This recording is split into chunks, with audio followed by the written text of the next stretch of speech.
특별히 오늘 야곱이 이 요셉의 그러나 사회적 거리두기로 힘들어진 예배.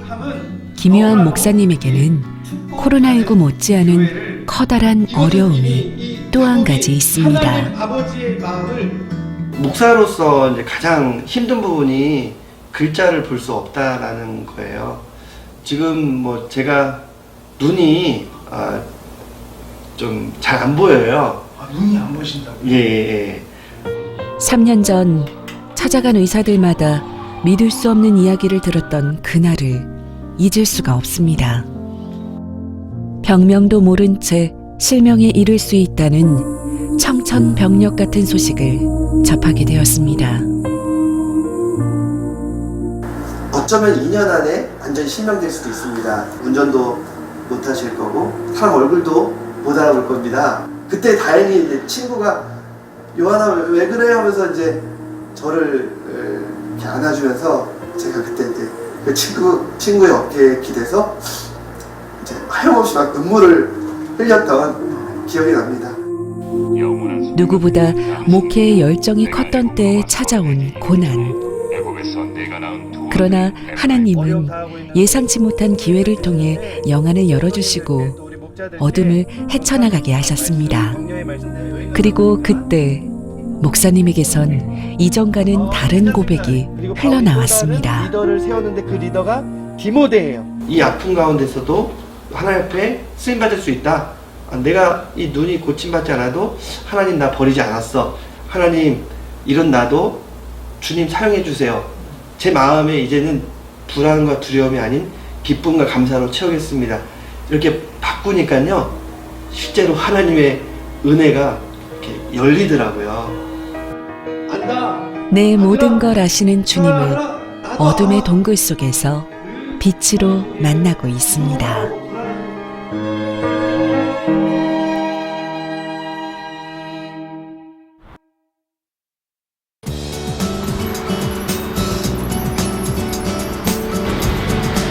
서울 종로구 낙산 중턱의 언덕에서 60년의 역사와 전통을 이어가는 숭인교회.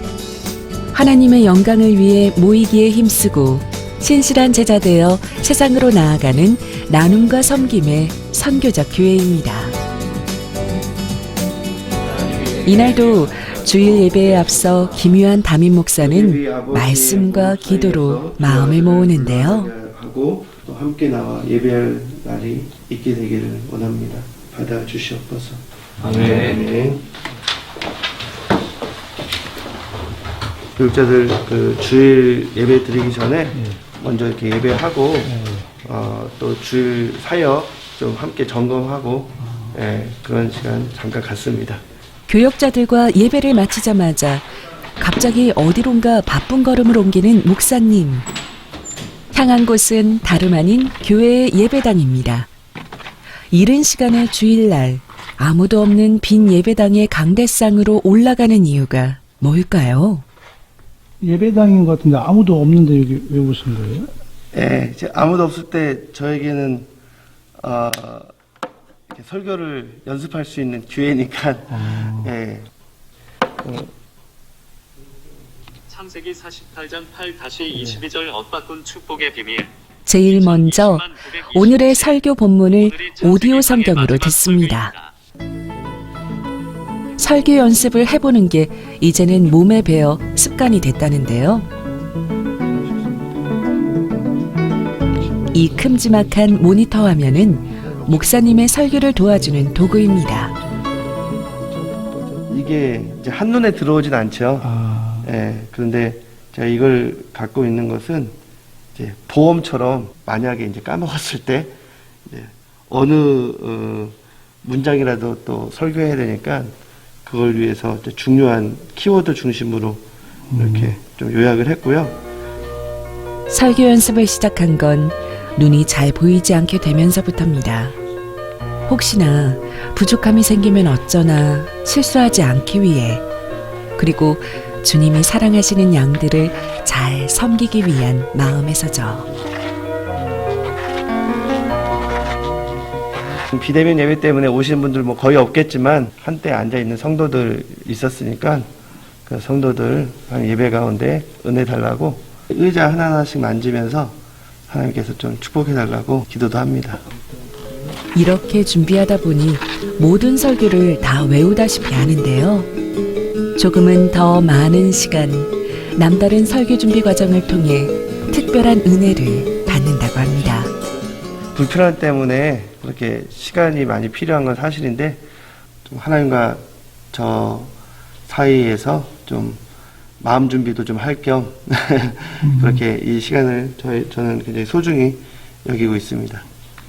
그러나 담임 목사로 청빙받을 때만 해도 지금 같은 시련은 생각지도 못했습니다. 고전 지역에서 평안하게 지내도록 역할을 한 영적인 장자이기도 합니다. 어릴 때부터 꿈이 목사님이 되는 게 꿈이셨어요? 아니 그건 이제 부모님의 꿈이었고요. 저는 이제 이름이 요한이라서 그런지 또 목회자 가정이고 늘 좀 부담감이 있었습니다. 이렇게 손살에 치고 나는 아니라고 나는 경찰이 될 거라고 그렇게 오히려 이제 고등학교 3학년 때 경찰대 시험을 보기도 하고 뭐 좀 방황을 했다고 해야 되나요? 그러다가 이제 한동대 가서 이제 선교에 대한 열정 또 비전 갖고 선교지에 있다가 거기서 오히려 이제 20대 중후반에 목회자에 대한 그런 꿈을 갖게 됐습니다. 사역에서 목회로 마음을 바꿔주신 하나님의 인도를 따라 유학을 마치고 30대 후반 젊은 나이에 담임 목사로 청빙받아온 숭인교회. 목사님은 누구보다 열심히 목회에 매진했습니다. 목회자 집안에서 담임 목사로 승승장구한 금수저 목사란 소리를 듣지 않으려고 하나님과 교인들의 기대에 부응하고자 전심을 다했습니다. 그런데 교회 일을 하던 중에 터진 재정사고의 충격 탓일까? 어느 날부턴가 시야가 흐려지며 원인 모를 눈의 이상 증세가 인생 전체를 흔들었습니다. 극복할 수 있게 된 것입니다. 우리가 가지고 있는 어떠한 전통, 혈통, 권력, 부엌, 건강 그것이 우리의 축복을 보장하지 않는다는 것입니다. 자꾸만 어둠 속으로만 이렇게 파고 들어가고 부정적인 것만 보고 버림받은 그런 인생인 줄만 알았던 제가 어둠의 밝은 빛을 비춰주시고 나의 신음에도 응답하시는 그 하나님만 바라자 하는 이제 그런 결단을 하게 됐어요. 그 결단이 있으니까 용기가 생기더라고요. 용기가 생겨나면서 성도들에게 내 상황을 좀 솔직하게 이야기해야겠구나 해서 우리 믿음의 가족인 우리 사랑하는 성도들에게 말할 수 없었던 그 상황들을 전담하게 말해야겠습니다. 1년 전 이맘때에 시세포가 없어지고 시력을 잃게 되는 질환이라는 것을 알게 되었습니다. 그때부터 생각보다 빠른 시간 안에 뒤쫓아 볼 수 없는 실명의 시간이 올 수 있습니다. 마음에 준비하시죠. 설교 끝나고 인사하러 오잖아요. 그날은 뭔가 다른 거예요. 다들 이렇게 눈에 뭔가 촉촉하게 있는 것 같고 저를 굉장히 손을 힘껏 잡아주시고 특별한 인사를 건네는 것처럼 성도들이 저에게 깊은 사랑을 좀 전해주시면서 그 인사했던 그 순간이 아직도 기억이 납니다. 교회에서 쫓겨날 수도 있겠다라고 생각했는데 하나님이 주신 소임을 다하지 못할 것 같아 많이 괴로웠는데 솔직한 고백은 그날의 설교 제목처럼 교회와 목사님에게 한 줄기 빛이었습니다. 잘생기셨고요. 말씀도 잘하시고 사랑도 많으세요. 김영 목사님은 저희 수인교회 아빠 같은 목사님이세요. 대단하신 것 같아요. 참 기적이고 또 목사님이 이렇게 설교하실 때 영상 보시면 아실 텐데 목사님 정말 그 원고를 다 외우시거든요. 그래서 또 그렇게 하시는 것 자체가 담임 목사님 굉장히 용기이신 것 같아서 감사합니다. 하나님 우리에게 분명히 주고 싶어 하시는 메시지가 있을 것 같고 그 일이 목사님 통해서 일어날 거라고 수인교회의 목사님을 통해서 그래도 하나님이 우리에게 언제나 좋은 것 주기 원하시는 하나님이시니까 좋은 것 주실 거라고 믿습니다.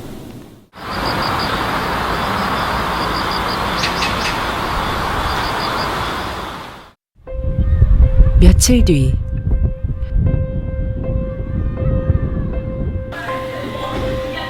서울의 한 안과를 찾은 김유한 목사는 초조한 마음에 생각이 깊어집니다. 한 3개월에 한 번씩 눈 체크도 하고 또 진료도 받고 하려고 오고 있습니다. 벌써 여러 차례 하는 검사지만 긴장감은 여전한데요. 눈 감으시고요.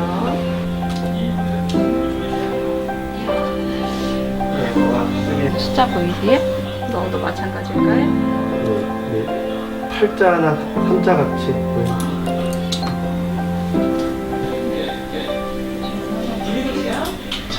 검사가 끝나고 담당 의사를 만나러 가는 발걸음이 무겁기만 합니다. 정기적인 검진이라고 해도 신랑 같은 희망은 없을까 묻고 싶은 것이 점점 더 많아집니다. 제가 제일 윗글씨가 예전엔 잘 보였던 것 같은데 오늘은 좀 가물가물 약간 하더라고요. 네. 조금씩은 이제 진행하면서 가운데는 좀 흐리게 보이고 주변은 그래도 좀 보이시는데 그 주변으로 이렇게 보셔서 이 시력이 나오시거든요. 그래서 걔도 적응을 해서 이제 네. 뭐 중앙이 안 보여도 주변으로 보기는 하는데 시력이 계속 떨어지니까. 그러니까요. 이제 보면은 이게 그 보는 세포가 죽는 거거든요. 보는 세포가 이렇게 죽어서 이게 볼록볼록 올라왔다 그랬잖아요. 요렇게 돼야 정상이거든요. 근데 여기는 보면 이제 볼록 이렇게 이제 올라왔잖아요. 예. 이게 이제 세포가 죽는 거죠. 그리고 망막도 워낙 한 요 정도 두께여야 되는데요. 죽어가지고 이렇게 얇아졌거든요. 조금씩 퇴화가 진행되어 눈 상태는 3년 전보다 더 나빠졌습니다. 퇴화된 눈을 다시 살릴 방법은 없는 건지 현재 목사님의 눈 상태는 과연 어느 정도일까요? 안녕하세요.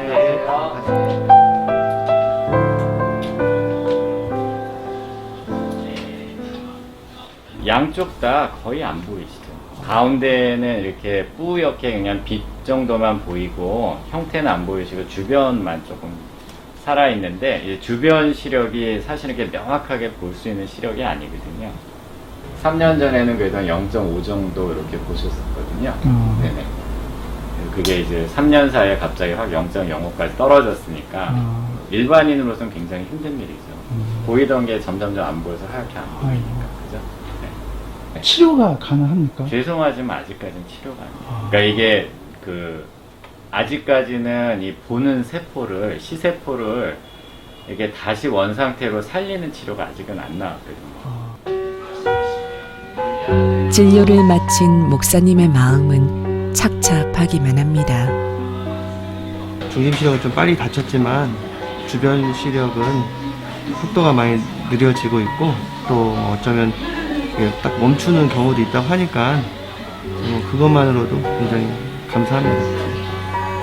계속 볼 수만 있다면 흐리기라도 또 뭐 주변 시력이라도 볼 수만 있다면 저는 늘 그렇게 기도하고 있고요. 네, 그것에 감사합니다.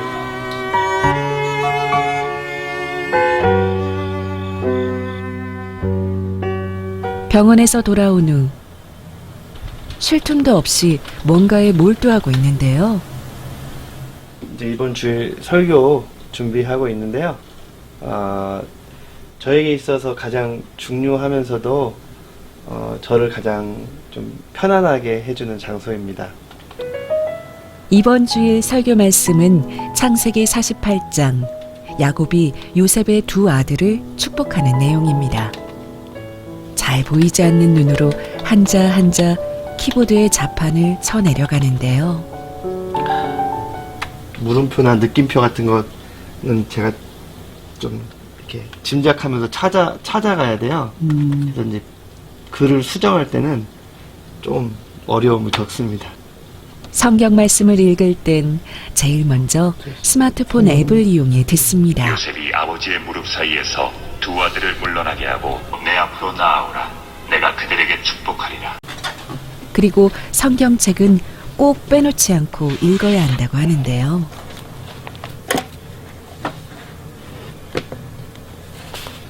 이게 강당용 성경이니까 꽤 큰 글씨겠죠. 이 본문을 제가 읽어야 되잖아요. 눈은 보고 이제 귀로는 또 핸드폰 앱이 읽어주는 그 말씀을 듣습니다. 이 일 후에 어떤 사람이 요셉에게 말하기를 내 아버지가 병들었다 하므로 그가 곧 그 아들 므낫세와 에브라임과 함께 이르니 사실 그토록 많이 읽었던 성경책이 아니라면 목사님의 눈 상태로는 이렇게 읽는 것도 쉽지 않을 겁니다. 책 하나를 찾아도 이제는 일일이 돋보기의 도움을 받아야 하는데요. 근데 잡고 있었는데도 모르겠네. 목회자의 본분인 설교 준비를 위해서라면 어떤 노력도 아낄 수 없습니다. 저시력자, 또 시각장애인들을 위한 이 광학 돋보기입니다. 빛을 좀 통해서 동시에 스캔된 것들을 큰 화면을 통해서 보여주는 거죠. 뭐든지 책을 파쇄하고 스캔해야 됐는데 이 기계 덕분에 지금은 이렇게 주석책도 읽고 또 여러 책도 읽으면서 좀 설교 준비하는 데 큰 도움을 얻고 있습니다. 그는 먼저 하나님에 대한 3가지 진술을 통해서 복을 주시는 하나님에 대한 첫 번째 진술은 조상들이 섬기던 이렇게 읽고 쓸 수 있는 날이 앞으로 얼마나 될까요? 목사님은 그저 오늘 할 수 있는 것에 감사하고 수많은 시간을 할애하며 설교 말씀을 준비합니다. 그날 오후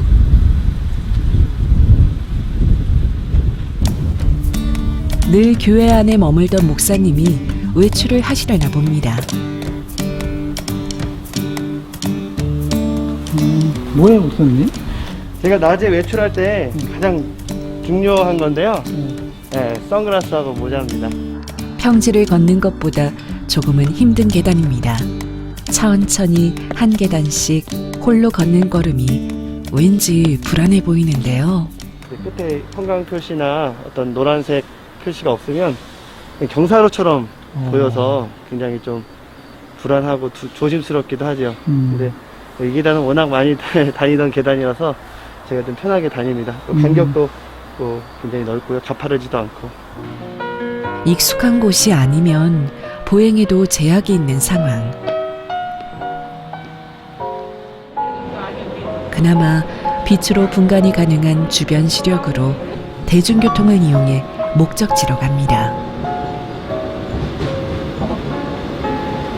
자가용 탈 때는 그냥 아내가 운전해서 이동하고요. 혼자 이동할 때는 늘 버스보다는 지하철이 편합니다. 내리는 곳을 놓치면 안 되니까 안내방송 집중하고 있고요. 타기 전에 보았던 지하철 노선도 머리에 좀 그리고 있습니다. 목적지인 경복궁역에 도착했네요.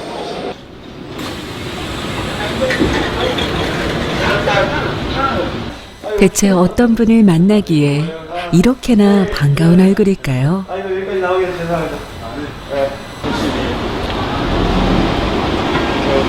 제가 좀 찾아뵙는다고 말씀드렸더니 저를 위해서 이제 가장 가까운 출구까지 나와주셨습니다. 우리. 마중 나와주신 거예요? 네네. 이렇게 어떻게 더 마중 나오게 되신 거예요? 반가운 친구가 온다니까. 옥인교회의 이은호 목사는 어디에도 꺼내놓기 힘들었던 고민을 가장 먼저 나눈 사람 중 한 명입니다. 갑자기 이런 시력의 어려움이 이렇게 왔는데, 자, 이 문제를 이제 풀어가는 과정이 저희 모두에게 은혜가 많이 됐어요. 일단 하나님을 원망하지 않고 또 자신이 주어진 일을 최선을 다하고 하나님 나라의 큰 꿈을 위해서 잘 준비된 주의 종이시죠. 고난의 벽에 부딪혔을 때 김유한 목사는 모든 걸 내려놓고 싶었습니다. 어둠 속에서 일어나지 못할 것만 같았거든요. 사실 그 전만 해도 제가 지금 사람들 만나는 거 좀 너무 어렵고 힘들었거든요. 예전에는 그걸 받아들일 수가 없었거든요. 제가 이제 이제는 좀 아무렇지도 않습니다. 네, 그래서 뭐 그런 마음을 하나님이 일단 어루만져 주셔서 너무 감사합니다. 네, 한번 기도할까요? 네. 하나님 아버지 감사합니다. 주께서 이만큼 이끌어 주시고 또 소망 가운데 세워 주시니 감사합니다. 하나님 좀 더 우리 김 목사님의 시력을 더 멀리 볼 수 있도록 끝까지 빛을 잃지 않도록 하나님께서 은혜의 손으로 주장하여 주옵소서. 우리의 빛 되신 예수님의 이름으로 기도하옵나이다. 아멘. 감사합니다. 고맙습니다. 고난과 시련의 풍파 속에서도 가장 큰 힘이 되어준 것은 바로 다니엘 기도회였습니다. 하나님을 자랑하는 간증의 주인공이 되어 많은 사람들에게 큰 은혜를 경험하게 했습니다. 들어가는 것만 같았습니다. 다니엘 기도회마다 저에게 큰 변화가 있었는데 첫 해는 이제 그렇게 제 마음이 치유되는 그런 은혜가 있었고 목회의 지경도 좀 넓어지고 자신감도 생기고 또 내 삶이 쓰임받고 있다는 그 사실에 굉장히 큰 위로도 받는 그런 시간이었고요. 특별히 코로나가 안겨준 그런 어려움을 좀 하나님께서 주시는 그런 분명한 좀 음성을 듣고 좀 극복해 나갈 수 있는 그런 모멘텀이 됐으면 하는 마음이 있습니다.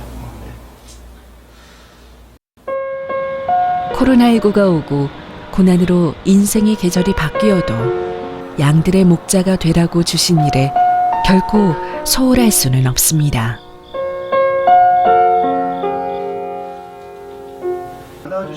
목사님은 오늘도 목양에 힘쓰느라 여념이 없으신데요.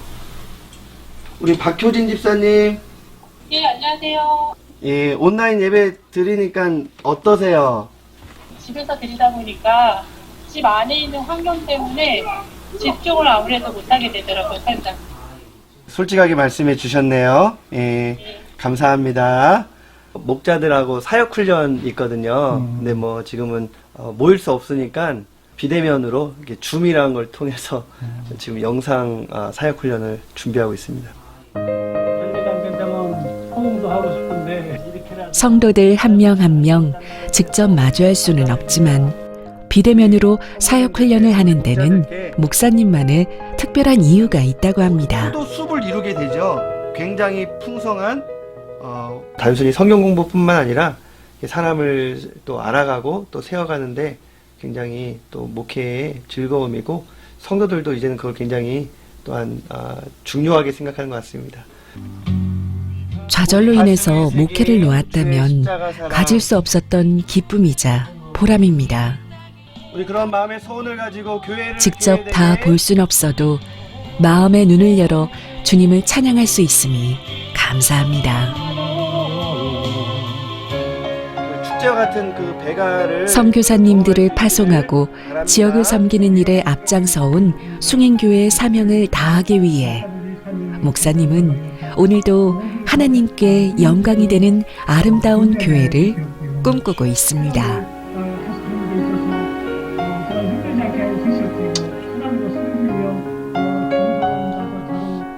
사람을 세우고 또 리더를 세우는 것이 너무나도 중요한 교회의 본질이라고 생각하기 때문에 그동안 오히려 못해서 아쉬웠지 막상 이렇게 하니까 몸은 힘들어도 굉장히 행복하고 보람을 느낍니다.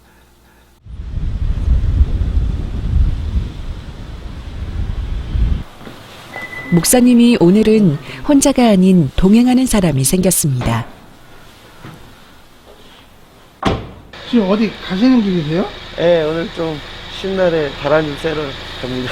저는 이제 안 한 지 한 2년 6개월 됐고요. 그때부터 아내가 대신 저의 손가발이 되어주고 있어요. 기사 노릇하나 고생이 많죠. 모처럼 만에 교회를 벗어난 아내와의 데이트입니다. 운전을 맡은 아내에게 마음이 쓰이는지 목사님이 가벼운 농담을 살짝 던져보는데요.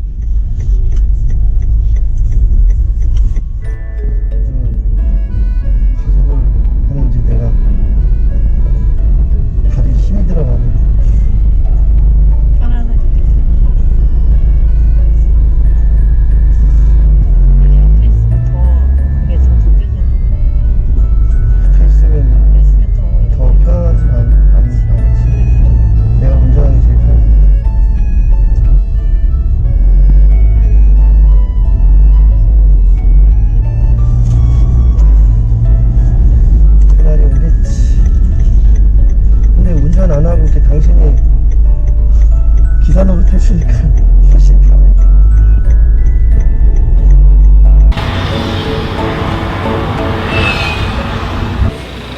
약 10분을 달려 도착한 이곳은 어디일까요?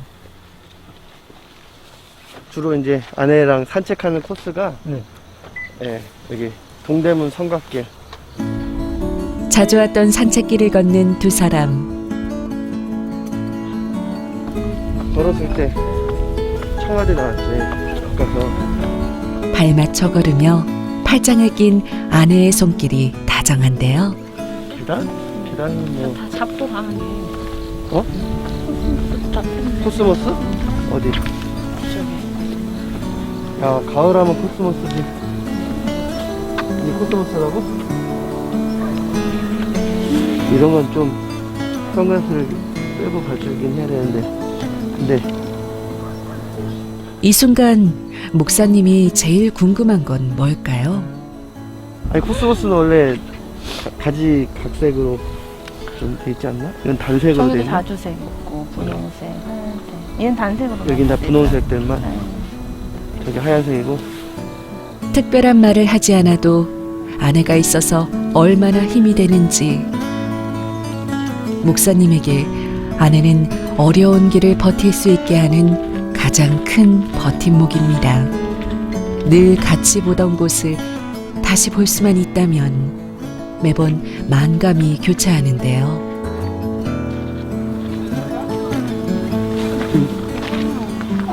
산이 자세하게는 설명해드린 적은 없는 것 같은데 네, 그냥 보이시냐고만 물어본 적은 많은 것 같아요. 너무 예쁠 때 너무 예쁠 때 저건 보이세요? 하고 그렇게 물어본 적은 많은데 네. 본인이 속상하니까 네, 자세하게 뭘 묘사해 주거나 그러진 않고 제가 이제 뭐 이정표나 글씨 예, 이런 거 알아봐야 되는데 못 알아보는 거 물어볼 때는 이제 잘 얘기해 주죠. 할 수만 있다면 홀로 외로울 남편에게 든든한 산이라도 되어주고픈 아내의 마음이 점점 더 커져만 갑니다. 네, 앞으로도 네, 쭉 손과 발이 되어줘서 네, 옆에서 잘 도와주고 함께 할 수 있는 네, 그런 배우자로 네, 친구로 있어야겠죠. 아내가 늘 곁에 있어줘서 예, 너무 좋고 행복하고 고맙습니다. 어쩌면 가장 중요한 건 언제나 보이는 길 밖, 보이지 않는 길 위에 있었던 건 아닐까. 오로지 주님만 바라볼 수밖에 없는 이 코로나 시대와 우리처럼 말입니다. 지금 이제 코로나 상황에서는 정말 아무것도 할 수 없죠. 그럼에도 불구하고 하나님이 매 순간 이런 날을 사용하신 것처럼 이제는 제대로 정말 하나님 앞에 단장하여서 설 수 있는 오히려 그런 기회라고 생각을 합니다.